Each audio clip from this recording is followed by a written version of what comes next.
Salut à toi mon jeune dragon. Dans cette vidéo, je vais t'apprendre comment faire sauter ton personnage et collisionner avec les murs. Tu verras, ça va être simple. Et bien entendu, si jamais t'as pas vu l'épisode 1 de comment créer un jeu FPS en 3D à la première personne, alors je t'invite à regarder ma première vidéo sur cette série de vidéos. Car là, on est au deuxième épisode, mon jeune dragon. Et juste avant que la vidéo ne commence, n'hésite pas à souscrire à mon Patreon, car en plus de me soutenir financièrement, je te donne les codes sources de tous mes tutoriels, passés, présents, futurs, dans celle-ci. Bref, sur ce, assez blablaté, et passons à la vidéo. Mais juste avant, démarre l'intro Dracan.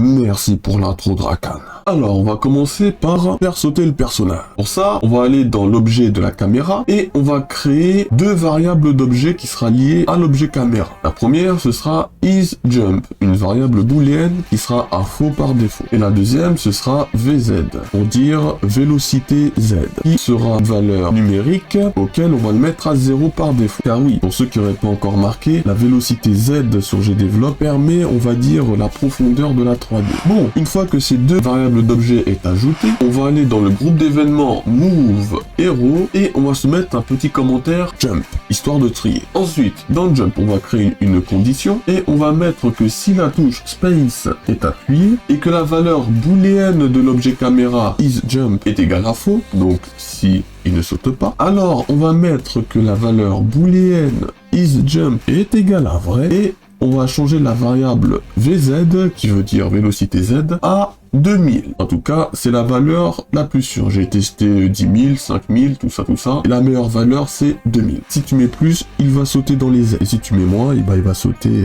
comme un caillou. Il va pas sauter très haut, quoi. Et puis, en bas, on va mettre constamment que le Z-order de la caméra est implémenté à la variable d'objet vz fois delta time. Donc, time delta sur GDevelop. Ça, on le met constamment. Très important. Et puis, en bas, on va mettre que si la variable d'objet isJump de la caméra est égal à vrai, alors on change la variable d'objet vz de la caméra et on soustrait de 5500 fois delta time.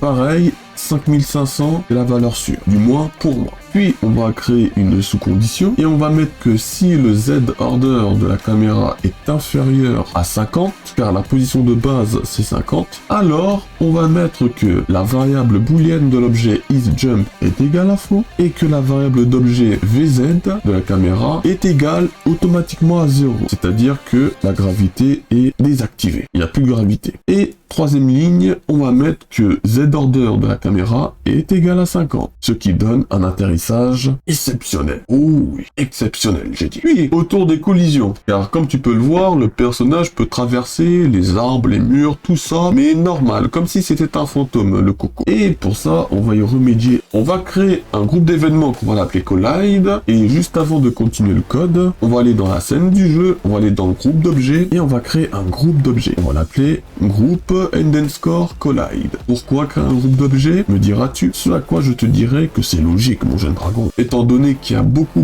d'objets dans le jeu, par exemple, s'il faut pas qu'il collide l'arbre, le château, les murs, les rochers, les cailloux, les blocs, les caisses, les coffres, bah, au lieu de dupliquer tout ça plusieurs fois le code, et ben on va réunir tous ces objets-là dans le groupe Collide.